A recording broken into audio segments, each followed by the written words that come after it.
Buenos días, hermanos, que Dios los bendiga. ¿Cómo están? Bueno, los invito a poder tener en sus manos el capítulo 55 del Deseado de todas las gentes, que es lo que vamos a leer y de donde vamos a tratar de sacar algunas lecciones. Si no, creo que el hermano Raúl les compartió un pequeño PDF donde también tienen el texto de este capítulo, más algunas actividades que hicimos para los jóvenes, también para los grandes que nos gustan, que está listo para que ustedes lo puedan imprimir. No sé si eh, ahí el hermano Raúl dice que se envió al grupo de WhatsApp, así que ahí lo van a tener todos. Pero quizás yo lo voy a compartir en la pantalla, así lo vamos viendo mientras leemos, ¿sí? A ver, tengo que poner acá compartir pantalla si no me equivoco. Eh, bueno, creo que ahí se está viendo la pantalla. Si alguien me confirma si se ve suficientemente grande. Se ve bien, hermano. Bueno, bueno, entonces yo lo voy a ir, mientras leemos, lo voy a ir pasando. Bueno, un sábado anterior estuvimos estudiando aquí con los hermanos otro capítulo que se llama Si no viereis señales y milagros, que es un poco similar. Y luego pasamos a este capítulo, que es un capítulo muy interesante. El título, Sin manifestación exterior, en realidad es una traducción alternativa que tomó la hermana White al escribirlo, porque si ustedes buscan en sus Biblias, fíjense que acá dice que el capítulo está basado en Lucas 17, 20 al 22, y si me quieren acompañar, vamos a leerlo.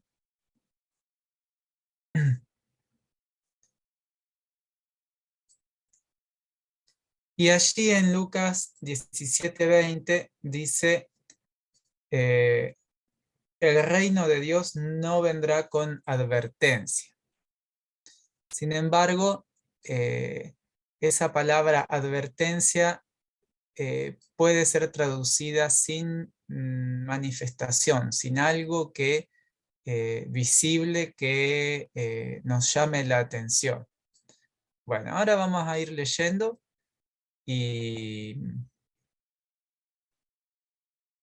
y comentando lo que dice el Señor a través del espíritu de profecía. Bueno, el espíritu de profecía empieza contándonos la situación en la que sucedió eh, esto que vamos a estudiar. ¿Qué pasaba? Algunos de los fariseos habían venido a Jesús y habían preguntado cuándo había de venir el reino de Dios, como colocando este asunto en el futuro, ¿no? Habían pasado más de 3 años desde que Juan el Bautista diera el mensaje que como un toque de trompeta había repercutido por el país. Arrepentíos que el reino de los cielos se ha acercado. O sea que este capítulo se está refiriendo a un momento del ministerio de Cristo ya casi al final, porque nos dice que habían transcurrido 3 años desde que Juan el Bautista había dado su mensaje. Y que este mensaje había sido como un toque de trompeta, ¿no? Que había repercutido por todos lados. Pero había personas que evidentemente no consideraban que esos acontecimientos dijesen algo. Dice, los fariseos no veían señal alguna del establecimiento del reino. O sea, aunque habían transcurrido todo el ministerio de Juan el Bautista y casi todo el ministerio de Jesús, para ellos no había señal ninguna del establecimiento del reino.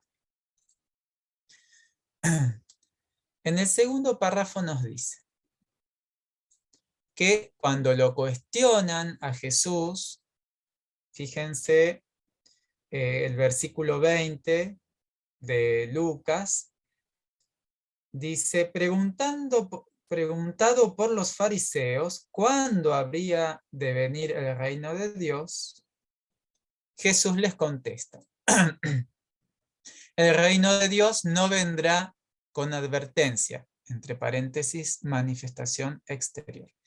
Ni dirán, helo aquí o helo allí, porque he aquí el reino de Dios entre vosotros está. O sea, los fariseos le preguntaron a Jesús cuándo iba a venir el reino de Dios, como refiriéndose a un hecho futuro. Sin embargo, Jesús les dice que ese reino de Dios iba a venir sin algo exterior que diese cuenta de ello. Y que el reino de Dios está entre vosotros. O sea, fíjense que usa el tiempo presente. Ellos dicen, ¿cuándo va a venir futuro? Pero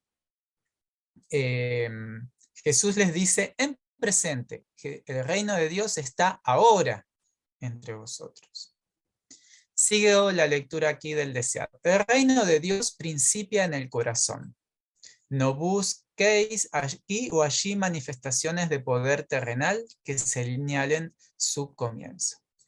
O sea, evidentemente los fariseos estaban buscando, y no solo los fariseos, también sabemos que los discípulos mismos de Jesús, estaban buscando algo externo, algo poderoso, llamativo, que señalara el comienzo del reino de Dios. Y entonces Jesús dice, tiempo vendrá cuando desearéis ver uno de los días del Hijo del Hombre, y no lo veréis. Esto se lo dijo a los discípulos. Por cuanto no va acompañada de pompa mundanal, estáis en peligro de no discernir la gloria de mi misión. ¿No comprendéis cuán grande es vuestro presente privilegio de tener entre vosotros, aunque velado por la humanidad, al que es la vida y la luz de los hombres? Vendrán días en que miraréis retrospectivamente y con ansia las oportunidades que ahora disfrutáis de andar y hablar con el Hijo de Dios. Bueno, o sea, el Señor le dice a los discípulos lo mismo que le había dicho a los fariseos, que no había un acompañamiento de la pompa mundanal en la obra que él iba a hacer. Esto me hace recordar a una cita que habla del derramamiento del Espíritu Santo, en la que dice que muchos no se van a dar cuenta de que se está derramando el Espíritu Santo porque sus expectativas con respecto a este acontecimiento no van a ser cumplidas como ellos las tienen, ¿no? Bueno, y también nos decía aquí que no comprendían su presente privilegio. Yo aquí puse para que completasen los más chicos y aquellos que lo deseen hacer, un versículo que es muy importante, que está en Juan 1:1.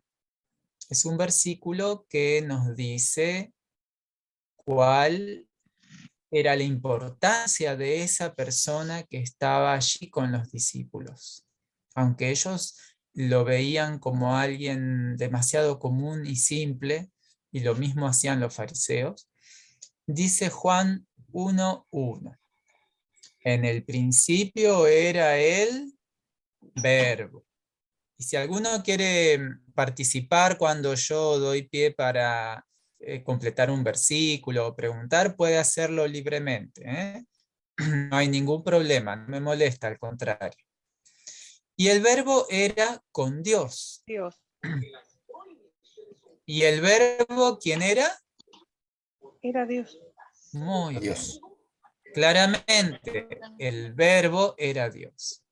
El verbo, era en el principio con Dios. Y entonces acá, ¿qué palabrita hay que poner? Todas las cosas por Él fueron hechas. Y sin Él, Nada. nada de lo que ha sido hecho fue hecho. En Él estaba la vida. Y la vida era la luz de los hombres.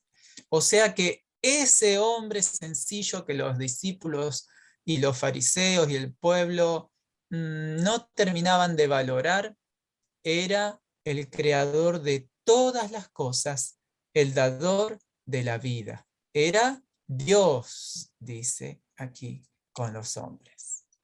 Si aquí más abajo les puse eh, el mismo versículo en la versión antigua, donde se usa en vez de la palabra verbo, se usa como en el inglés la palabra palabra. En el principio ya era la palabra, y aquel que es la palabra era con el Dios, y la palabra era Dios. ¿Sí? Esa es refiriéndose, la palabra es Cristo. ¿Mm? Muy bien. Ahora, ¿por qué causa los discípulos no podían comprender lo que Jesús quería revelarles? Dice aquí que era por causa de su egoísmo y mundanalidad, y que recién después de la ascensión de Cristo y del derramamiento del Espíritu Santo sobre los creyentes, fue que los discípulos pudieron apreciar plenamente el carácter y la misión del Salvador. O sea, después de recibir el bautismo del Espíritu, comenzaron a comprender que habían estado en la misma presencia del Señor de gloria. O sea, es interesante, ¿no? Por eso Jesús les dijo a los discípulos que les convenía ¿qué cosa? Que Él se fuera. Y les conviene que yo me vaya. Porque entonces el Espíritu Santo les iba a hacer comprender lo que no comprendían cuando Él estuvo entre ellos. Dice, a medida que les eran recordados los dichos de Cristo, sus mentes se abrían para comprender las profecías y entender los milagros obrados por Él. O sea que ellos habían visto los milagros personalmente, sabían de las profecías, pero no las entendieron hasta que el Espíritu Santo pudo abrir sus mentes. Las maravillas de su vida pasaban delante de ellos y parecían hombres que despertaban de un sueño. Comprendían que aquel verbo fue hecho carne y habitó entre nosotros, y vimos su gloria, gloria como del unigénito del Padre, lleno de gracia y de verdad. En realidad, Cristo había venido de Dios a un mundo lleno de pecado para salvar a los caídos hijos e hijas de Adán. Ahora, cuando los discípulos comprenden esto, lamentablemente Jesús ya no estaba más entre ellos en forma personal. Pero ellos comenzaron a darse cuenta de quién era la persona que estaba allí. Y entonces sucedió algo. Los discípulos, ustedes recuerdan que tenían un problema de constantes discusiones entre ellos por quién era el mayor. Pero entonces cuando ellos comprendieron que ese muchacho, porque Jesús era un muchacho que estaba allí con ellos, era Dios, dice que se consideraron a sí mismos de mucho menor importancia. O sea, ellos que no eran nadie vivían peleándose por quién era el mayor. Y ese hombre joven que nunca había exigido nada, que nunca había pretendido ninguna comodidad, que nunca había, los había tratado como otra cosa que sus hermanos, era Dios mismo y había andado allí sin pedir nunca nada. Y ellos que no eran eh, nadie, vivían peleándose por quién era el mayor. Y esa comprensión les ayudó a los discípulos a que esas peleas cesaran, ¿no? Dice, nunca se cansaban de referir las palabras y obras del Señor. Sus lecciones, que solo habían entendido oscuramente antes, les parecían una nueva revelación. Las escrituras llegaron a ser para ellos un libro nuevo. Y aquí viene a memoria el camino de Emaús, ¿no? ¿Recuerdan la charla con los dos discípulos? Mientras los discípulos escudriñaban las profecías que testificaban de Cristo, llegaron a estar en comunión con la divinidad. O sea que escudriñar las profecías, guiados por el Espíritu Santo, no es una cuestión menor. Y aprendieron de aquel que había ascendido al cielo a terminar la obra que había empezado en la tierra. Qué importante como el espíritu de profecía nos señala la obra intercesora de Cristo continuando en los cielos, ¿no? No terminando allí en la cruz, sino continuando en los cielos. Reconocieron que había en él un conocimiento que ningún ser humano podía comprender sin ayuda de la intervención divina. Necesitaban la ayuda de aquel que había sido predicho por reyes, profetas y justos. Con asombro leían y volvían a leer las profecías que delineaban su carácter y su obra. Cuán vagamente habían comprendido las escrituras proféticas, cuán lentos habían sido para recibir las grandes verdades que testificaban de Cristo. Mirándole en su humillación, mientras andaba como hombre entre los hombres, no habían comprendido el misterio de su encarnación, el carácter dual de su naturaleza. Sus ojos estaban velados, de manera que no reconocían plenamente la divinidad en la humanidad. Pero después que fueron iluminados por el Espíritu Santo, cuánto anhelaban volverle a ver y sentarse a sus pies. Pero ya no era posible. Qué tristeza que habrán tenido, ¿no? Era Dios con nosotros, y no lo reconocimos como deberíamos. ¿Cuánto deseaban acercarse a Él y que les explicase las escrituras que no podían comprender? ¿Cuán atentamente escucharían sus palabras? ¿Qué había querido decir Cristo cuando dijo, aún tengo muchas cosas que deciros, mas ahora no las podéis llevar? Cuán ávidos estaban de saberlo todo. Les apenaba que su fe hubiese sido tan débil, que sus ideas se hubiesen apartado tanto de la verdad que habían dejado de comprender la realidad. Sin embargo, hubo un discípulo, digamos una discípula, o una discípula, no sé cómo se dice, que sí había, a pesar de que no tenía tanto conocimiento, había tenido esta experiencia de sentarse a sus pies. A ver si tienen sus Biblias a mano y quieren buscar Lucas 10:42. A ver, voy a poner acá la imagen. ¿Quién está allí? A ver si alguien se puede dar cuenta. ¿A quién está ilustrando ese dibujo? ¿Quién estuvo? María Magdalena. Muy bien. Ella sí se sentó a los pies. Y dice en Lucas 10:42, a ver si me quieren ayudar a completar este versículo. Solo, ¿cuántas cosas? María Magdalena. Oh, Lucas 10:42 dice, Una. solo Una. una, muy bien. Una cosa es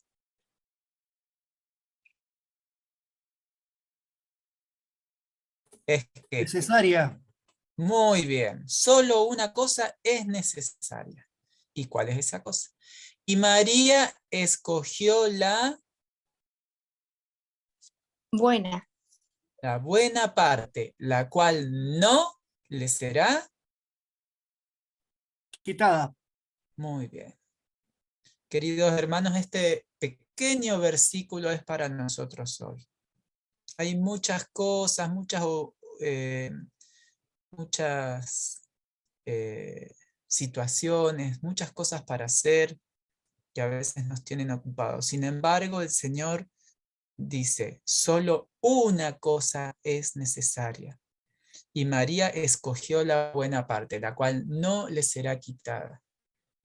Queridos hermanos, la comunión con Cristo es esa una cosa que es necesaria. Y si nosotros elegimos eso, ¿quién nos lo va a quitar? ¿Quién nos puede quitar esa parte?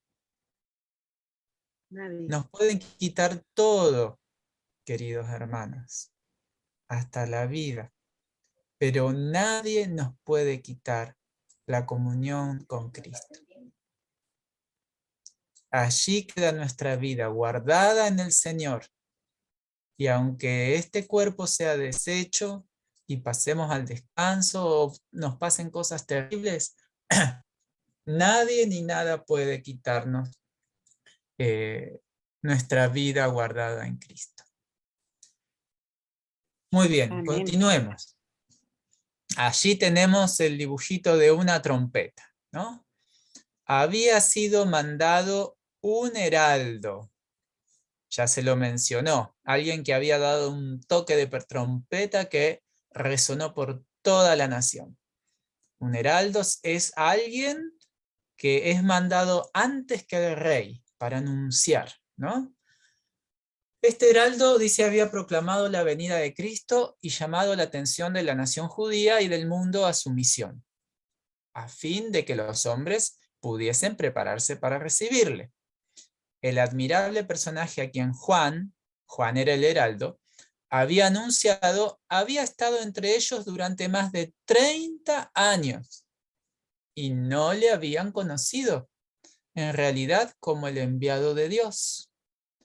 Si ustedes quieren leer el capítulo que habla de Jesús en el templo, cuando va con sus padres a la Pascua, van a poder leer cómo cuando Jesús estuvo charlando con los maestros judíos en ese departamento del templo, dice allí que ellos tuvieron la oportunidad de recibir la enseñanza de Cristo en ese momento. Así que aquí nos dice que durante 30 años había estado Jesús y nadie se había dado cuenta de que allí estaba el Señor. Entonces se apoderó de los discípulos el remordimiento, porque habían dejado que la incredulidad prevaleciente, o sea que los rodeaba, la incredulidad los rodeaba, y ellos permitieron que esa incredulidad los rodeara, y que impregnase sus opiniones y nublase su entendimiento. La luz de este mundo sombrío había estado resplandeciendo entre su lobreguez, y no habían alcanzado a comprender de dónde provenían sus rayos. Se preguntaban por qué se habían conducido de modo que obligara a Cristo a reprenderlos.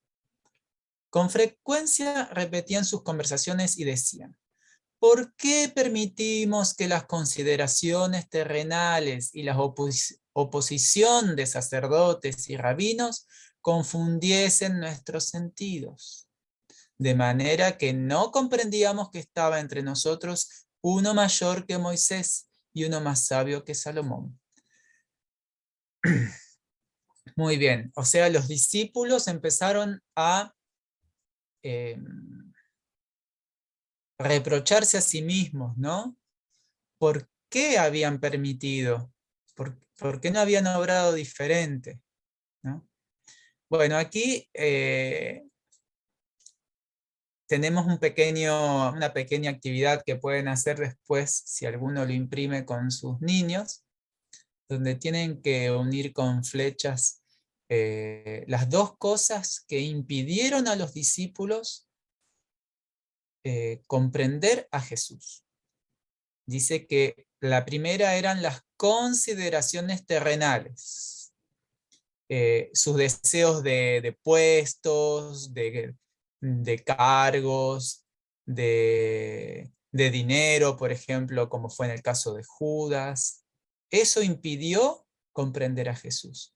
Pero también la oposición de los sacerdotes y rabinos les impidió comprender realmente a Jesús, ¿no?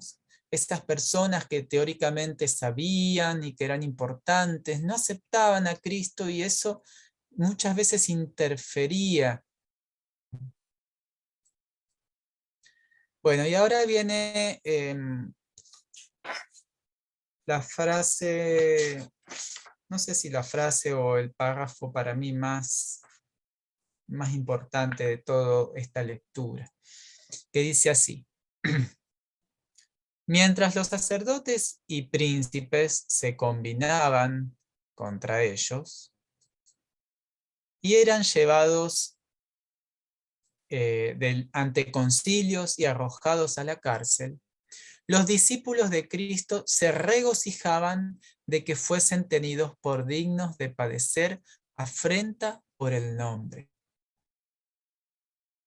O sea, después que ellos tuvieron esta comprensión, cuando empezaron a ser perseguidos y eran llevados ante los concilios y los ponían en la cárcel, dice que los discípulos se regocijaban de ser tenidos por dignos.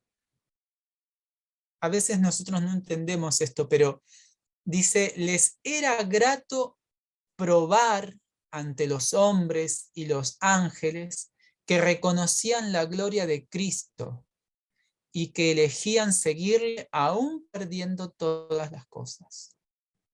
O sea, ¿por qué estaban contentos los discípulos cuando les sucedía esto? O sea, no era porque les gustaba el sufrimiento, no eran masoquistas, sino porque ellos se dieron cuenta que habían estado con Dios mismo hecho hombre, que durante 30 años había sufrido el desprecio, y aún el mismo desprecio de ellos, que no llegaban a valorar lo que él era. Y ese remordimiento, qué tontos que fuimos, ¿no?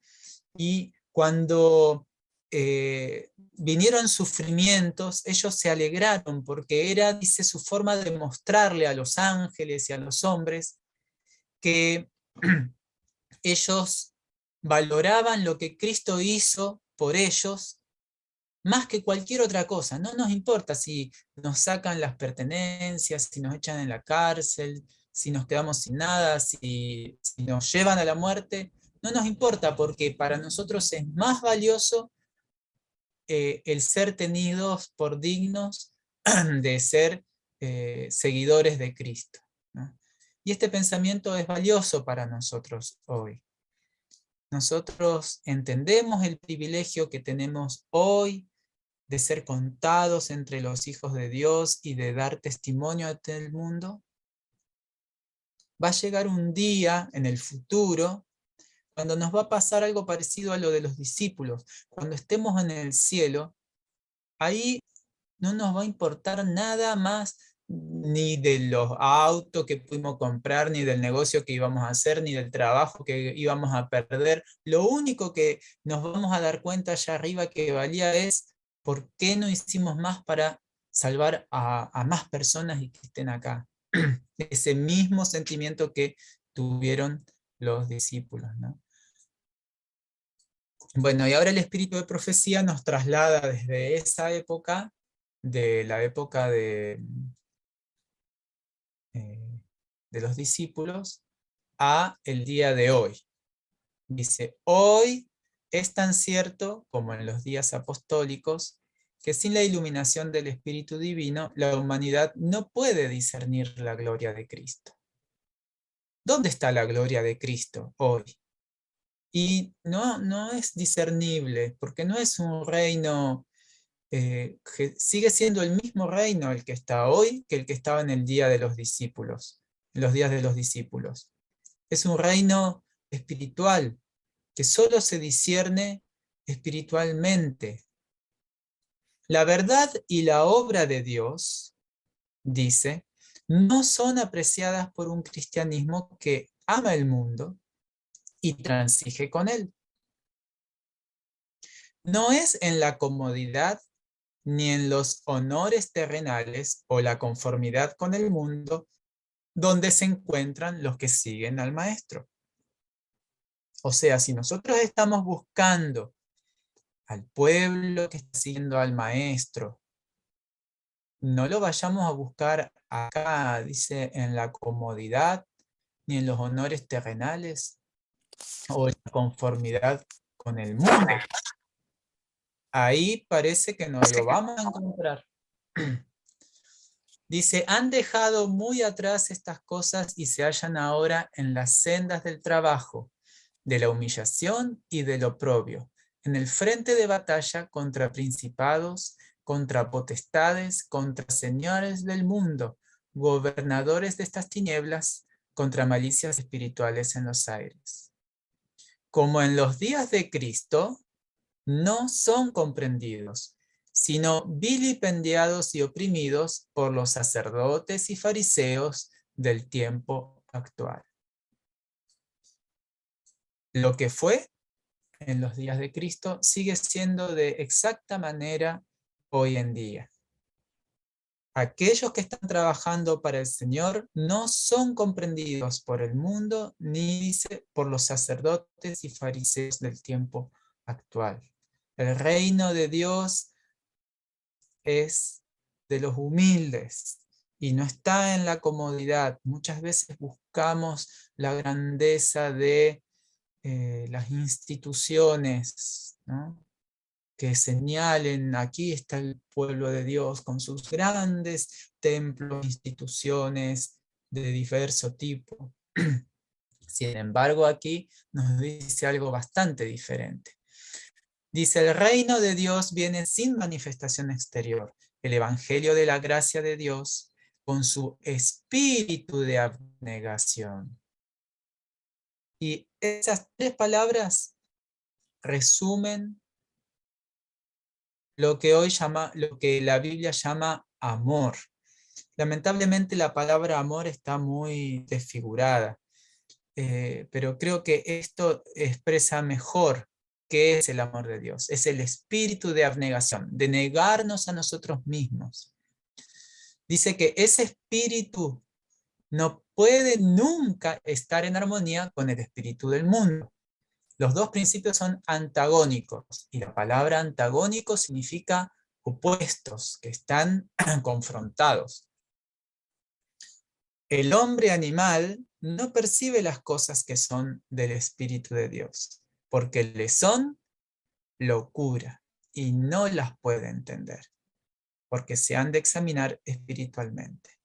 Entonces, si nosotros deseamos hallar al pueblo de Dios, ser parte del pueblo de Dios, necesitamos pedirle al Señor este espíritu de abnegación, porque de otra manera no vamos a encontrar al pueblo que está trabajando para el Señor. Son locura las cosas que ellos harían. Muy bien, aquí tenemos otra pequeña actividad para los que tengan corazón de niños. Y la pregunta dice, ¿dónde no se encuentran los que siguen al maestro? A ver quién tiene corazón de niño y me quiere contestar. Dice, ¿dónde no se encuentran los que siguen al maestro? En la Comodidad. comodidad. Muy bien. Ni en los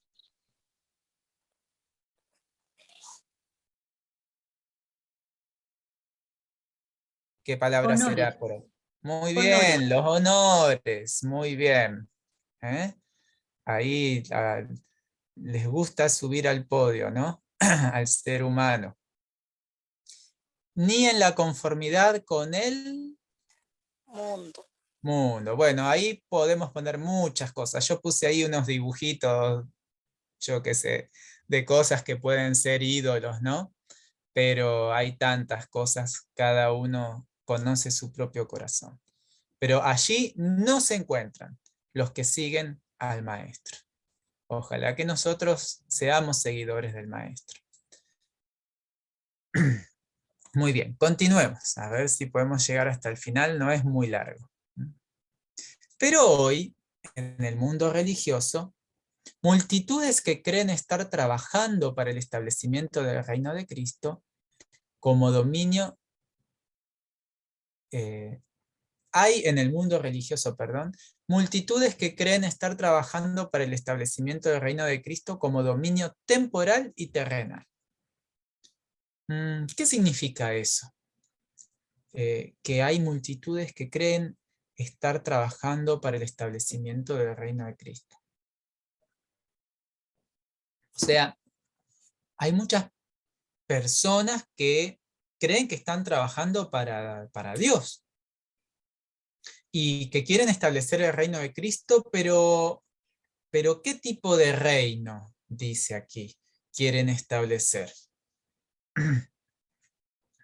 Un reino, Terrenal.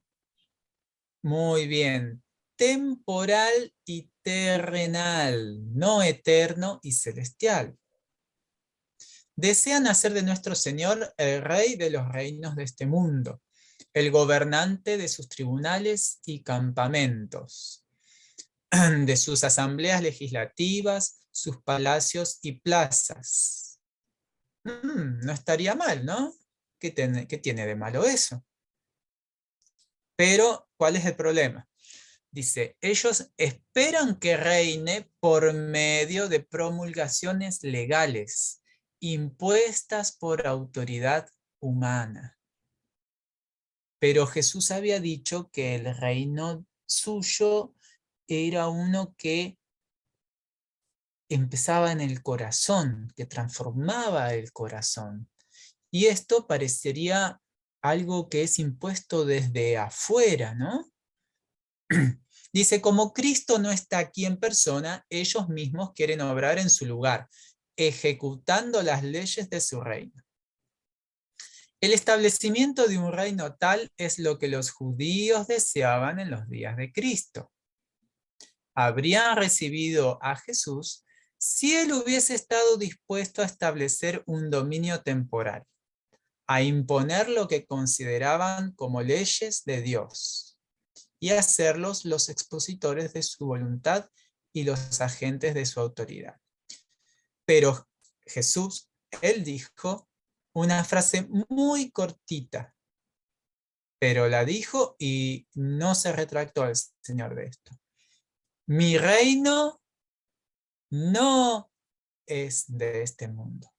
El reino del Señor no es de este mundo y no será establecido sin que primero sea destruido este mundo.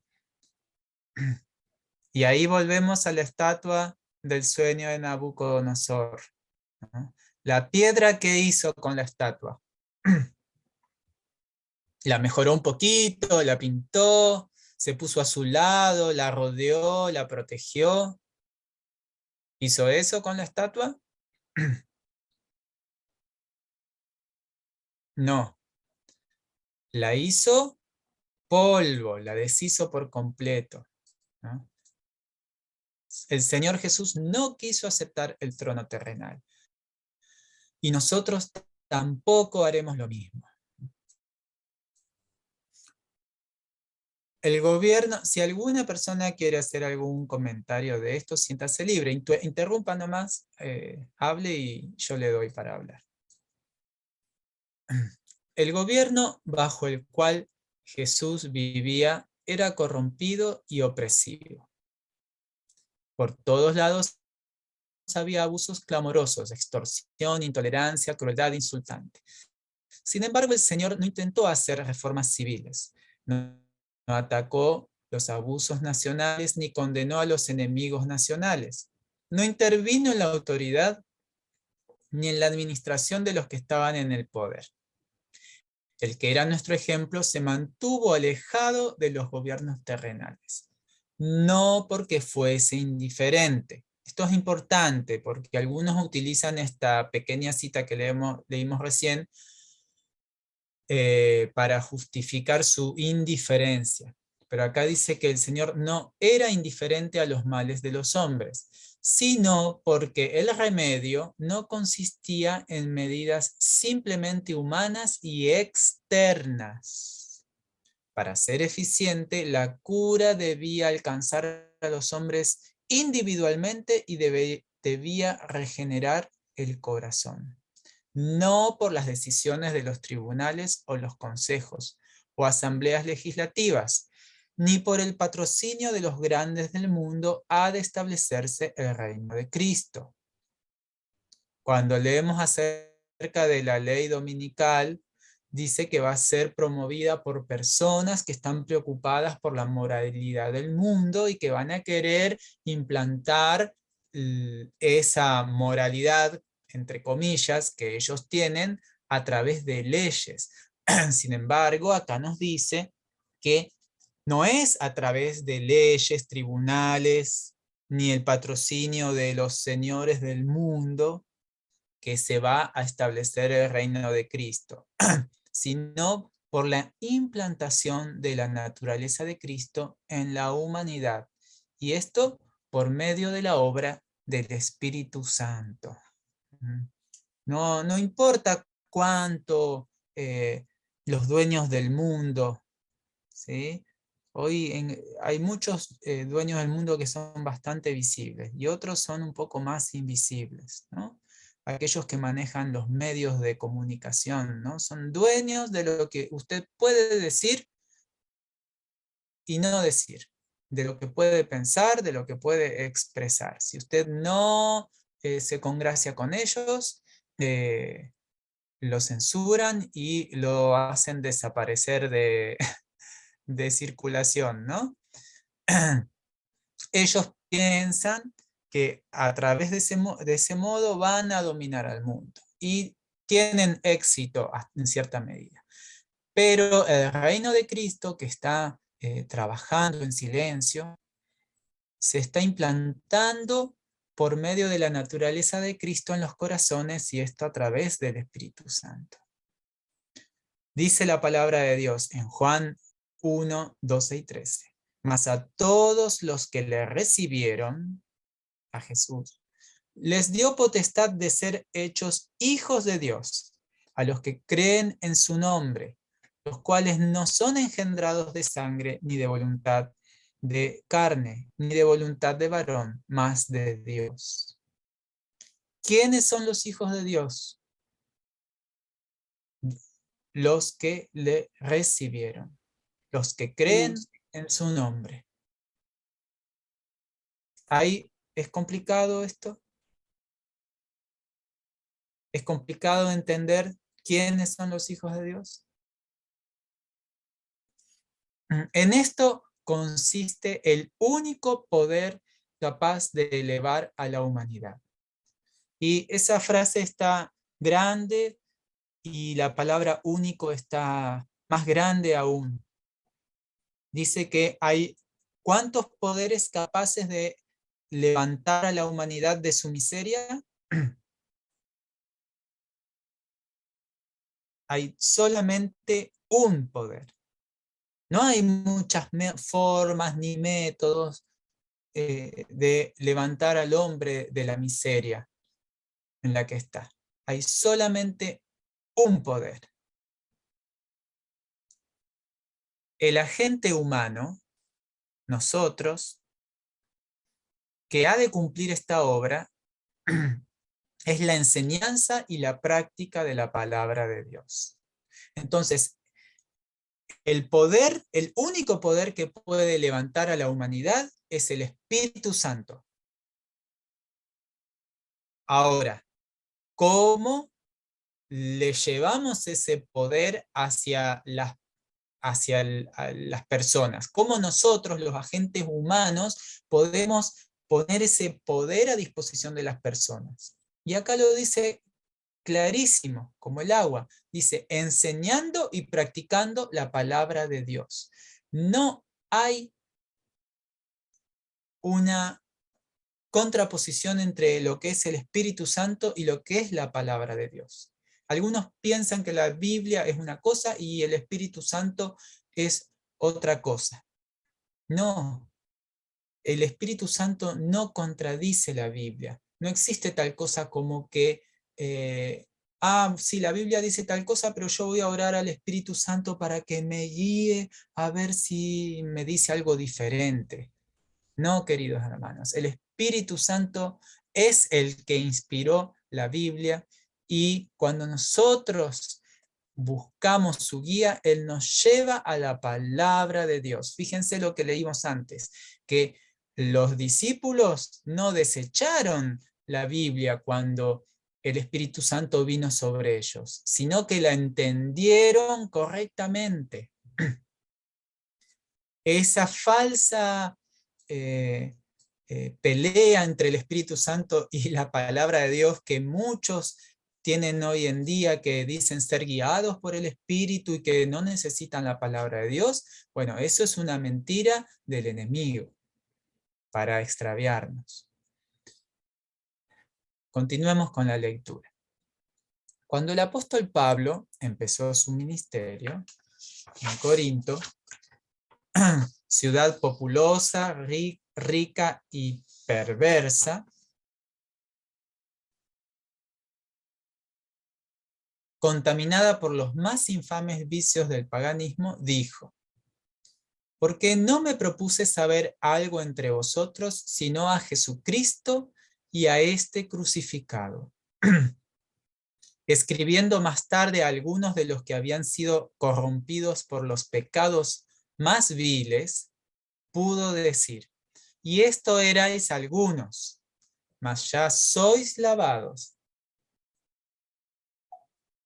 ya sois santificados, mas ya sois justificados en el nombre del Señor Jesús y por el Espíritu de nuestro Dios. Si ustedes luego quieren buscar 1 Corintios 6 y leen un poquito antes, el apóstol Pablo hace una lista de pecados en los que ellos habían participado. Entre ellos está la homosexualidad, que hoy en día se habla tanto, ¿no? Y se los menciono porque el apóstol dice que algunos de ellos habían participado de estos pecados. Pero dice, ya sois lavados, erais algunos, mas ya sois lavados. Así que hay esperanza en el Señor. Hay esperanza de purificación y de perdón de pecado. Para todos los pecados, dice aquí, los pecados más viles. Continuemos con la lectura. Dice, ahora, hoy, en nuestros días, como en los días de Cristo, la obra del reino de Dios no incumbe a los que están reclamando el reconocimiento y apoyo de los gobernantes terrenales y de las leyes humanas, sino a aquellos que están declarando en su nombre aquellas verdades espirituales que obrarán en quienes la reciban la experiencia de Pablo. Entonces, acá está haciendo una analogía, una comparación entre los días de Cristo con los nuestros. Y así como en los días de Cristo, el reino de Dios no estaba entre aquellos que estaban luchando por el reconocimiento terrenal, como lo eran los celotes, o aquellos que buscaban el apoyo de los gobernantes terrenales, como hicieron los escribas, fariseos, los miembros de Sanedrín con Pilato, con Herodes. No está allí el reino de Dios. Y hoy en día hay muchas personas, y si ustedes son atentos, verán también muchos cristianos que se involucran en política o que esperan soluciones políticas para la inmoralidad que hoy en día nos está prácticamente sumergiendo, ¿no? Pero no es por ese lado que viene el reino de Dios. Dice que el reino de Dios está con aquellos que declaran al pueblo en su nombre las verdades espirituales que obrarán. El reino de Cristo, nuestra obra, es la de llevar las verdades que hacen que las personas se miren a sí mismas y reconozcan el mal en su interior. Es fácil reconocer la maldad en los gobernantes, en las personas importantes, en los hechos que nos rodean. Es fácil reconocerlo allí, pero ¿quién está dispuesto a reconocer en su corazón la maldad? Muchos se horrorizan hoy en día con el aborto, y realmente es para horrorizarse, ¿no?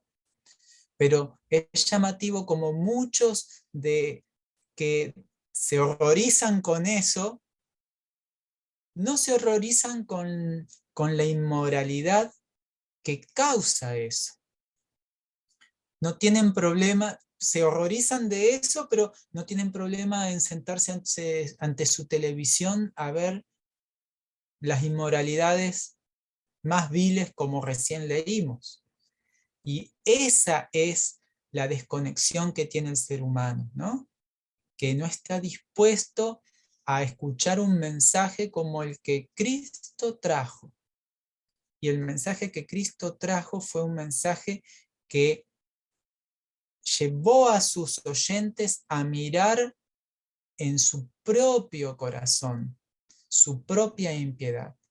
Por eso el apóstol Pablo dijo: con Cristo estoy juntamente crucificado, y vivo no ya yo, mas vive Cristo en mí.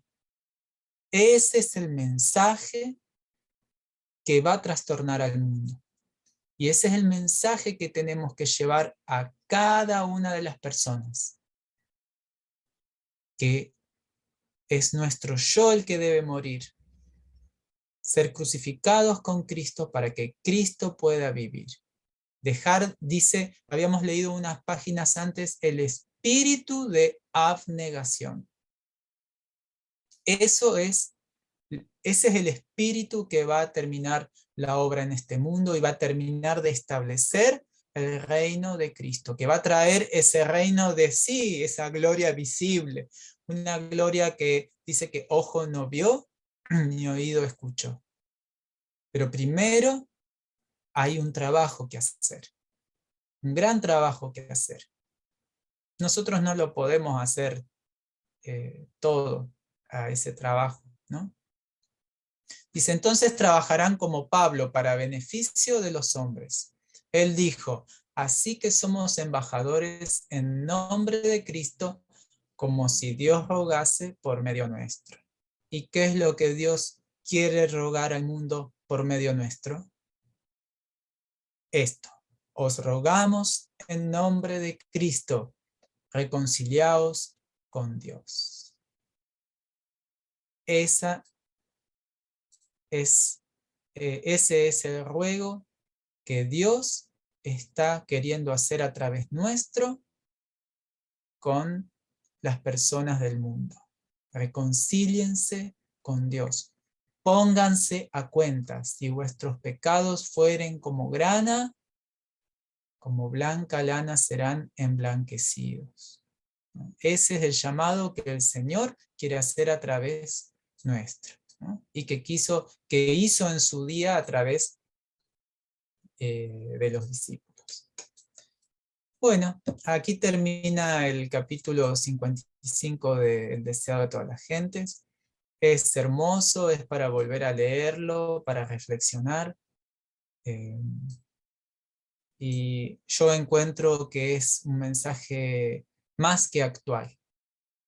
Es un mensaje para nosotros hoy. Si no sabemos cuál es nuestra obra, leamos de nuevo este capítulo y vamos a entender qué es lo que el Señor quiere que hagamos y cómo se va a establecer el reino de Dios. Y así como en los días de Cristo, los fariseos habían estado 3 años con Cristo y no podían ver nada que señalase el establecimiento del reino. Cuando venga ese derramamiento del Espíritu, muchos dicen que no van a ver, van a seguir como si tal cosa, y hasta le van a parecer locos a aquellos que estén recibiendo ese bendito don, ¿no?